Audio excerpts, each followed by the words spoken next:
Yo, it's your boy Straight Boss OV8 from Straight Smoke Gaming, and it's time for part 2 of the beginner's guide for Red Dead Online. And I'm just doing a guide. The link in the description for the link will be in the description for part 1 of this guide. If you missed part 1, I highly recommend watching that. Here, I'm going over the settings as I do a little review from part 1.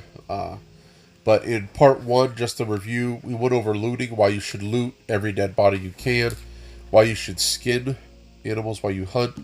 We also talked about why the bow and the fishing rod are crucial for new players, beginners in Red Dead Online.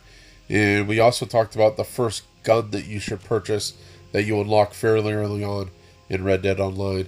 So the link in the description for part 1 will be down there. Also, I'm going to put a link in the description for the first horse that you should purchase as a beginner on Red Dead Online. Both those links will be in the description, so check those out. Again, here we're going over the settings and touching on why this will be helpful in gunfights, whether in PvP or PvE. It's just going to make the game easier for you to play. Alright, guys. Now, done with the review, and time on to move on to part 2. And part 2, the first thing we're going to start off with is with invites. As you get invites, you're going to get invites from the game to go into free roam events or contests. Here I'm doing trade route, which is for the trader role. There'll be trader roles that you, as a beginner, you won't be able to accept these invites. You won't even get them because you don't have the role yet.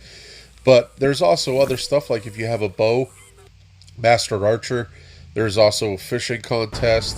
The fishing contest, and this is why you accept these invites, is you don't even need to catch a fish. You could go and have an offer on fishing, and you're still going to walk away with a little bit of money and a little bit of gold. And every little bit counts, right? So as a beginner, all the gold and all the money you can grab up is definitely appreciated. I mean, it's so much helpful in the long run. So absolutely accept the invites to those free roam events. Also, accept posse invites too, because posse invites, more times than not, they're just wanting you to help run protection while they sell. And if they're selling and you're helping, you're going to make good money doing so. You won't get gold, but you'll make good money. And speaking of posses, here I'm showing a clip. Let's say I was outside the posse, and the posse leader was over there with another person in their posse, and I would technically be too close to this person. As a beginner, you want to stay away from posse leaders. If they're solo, if there's no one around them, if it's just a posse leader with no one with them, that's fine. It's 50-50 whether they're going to be aggressive or a dick or not, you know. But if they have someone with them, that means you're outnumbered. And more times than not, I find that if you're outnumbered, people, I don't know, for whatever reason, they come after you. They feel like they got something to prove. Like, they feel like they're really proving something big because it's a 3-on-1 or a 2-on-1. And in this game, if you're outnumbered, more times than not, you're going to lose. And as a beginner, you don't have time for PvP crap where you have a very slim chance of winning. So don't even bother with it. If you're around a posse of 2 or 3 or even more, just stay clear. It's not worth your time. And time is too precious in this game to be getting lost in battles. So if they kill you, just parlay and get out of there. Get away. So put your pride to the side and parlay. It's tough to do. It is tough to do. All right. In this clip, we're going to be showing why you need to purchase your guns. Anytime you buy a firearm, make sure you do it at a gunsmith. And that is because you can put the components on the gun to make the gun better right then and there. For the rifling, to make the barrel longer, to add the iron sights for accuracy and for range and all that stuff. If you just buy the gun through the catalog at your camp and collect it from the box, you have to remember to go and take that gun to the gunsmith. So I just recommend just going to the gunsmith, buying the gun right then and there, and upgrading it right then and there so that you don't forget. Alright guys, now we're getting to the meat and the potatoes of this video. This is crucial. This is so big I couldn't fit it into part 1 because it's too important. And we're talking about ability cards. We're talking about the Deadeye cards. We're talking about the ability cards. Here we're looking at a rank 20-some. He doesn't even have his first ability card picked out yet. You pick out your first ability card at rank 10, I believe, or you might get it right off the bat. But, I mean, these ability cards, here we're looking at a rank 33. He has his first ability card, so that's good. But at rank 20, he unlocked his second ability card. That was 13 ranks ago. These ability cards don't cost much, guys. This is $50 to buy an ability card. Okay, $50. You can get $50 in no time in Red Dead.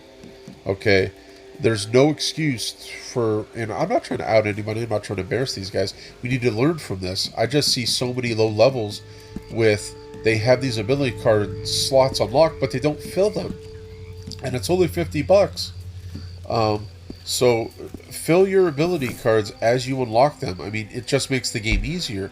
It makes it easier for you to defend yourself against other real players and against, in the PvE when you're facing just the environment in this, the NPCs. So get your ability cards as you unlock them. It's only $50. Also want to talk about, go back and upgrade them. I see a lot of beginners, they don't upgrade their ability cards. Now, granted, it costs money to upgrade them, and that's why it might take a little while. I mean, it's like $300 and $500 to get to a level 2 and a level 3. But, that's down the road. But there is no mistake. There's no reason why you can't buy an ability card and fill that slot. And also, just to touch on, just because YouTube or some really popular YouTuber says, "Oh, Painted Black's the best," blah blah blah, for Deadeye, and I agree, Painted Black is really OP and it is good, but I didn't like it. I tried it, I upgraded it, I maxed it out, and I didn't like it. So with those ability cards, with Deadeye cards and ability cards, read over the cards, spend some time on that page and really read over them, and pick cards that fit your description of play. If it doesn't fit your description of play, it's really not going to be helpful for you. So pick cards that fit your style of play. Alright guys, now there at Wilderness Outfitters, there's some things that you can wait on to purchase. You don't need to purchase right away or as soon as you unlock them. Things like the weapon locker, things like the tents. Wait until you can get the covered tent. There's no sense in getting nickel and dimed all the way down to the best tent. So wait on the tents. You're going to be refilling your cores anyway with eating provisions, with eating the meat that you cook at camp, not from just resting at camp. So that's silly to waste money on that stuff. Also want to touch on treasure maps. You get treasure maps every 5 ranks, so rank 5, rank 10, 15, 20, and so on. You get a new treasure map. And I made the mistake of hoarding my treasure maps, get too busy hunting, too busy learning the game and all this stuff. I got distracted. And right there, you can see I've been bottlenecked on treasure maps ever since the beginning because I didn't do them as I got them. And, I have 21 treasure maps there. And you'll see here, I have treasure maps waiting for me to collect, but I can't collect them because I still have another one to do of it in the same area. So I have like $2,000 and 15 gold bars in treasure maps waiting for me to just collect. So as you rank, every 5 ranks, do your treasure map right then and there. Alright guys, then the next thing, the last thing I want to touch on real fast here is the benefits page. Hit that start button, go to the benefits, go to offers and rewards. You're going to find coupons in here for free items, free hats, free shirts, sometimes free ammo, sometimes free cash, discounts off weapons, things like that.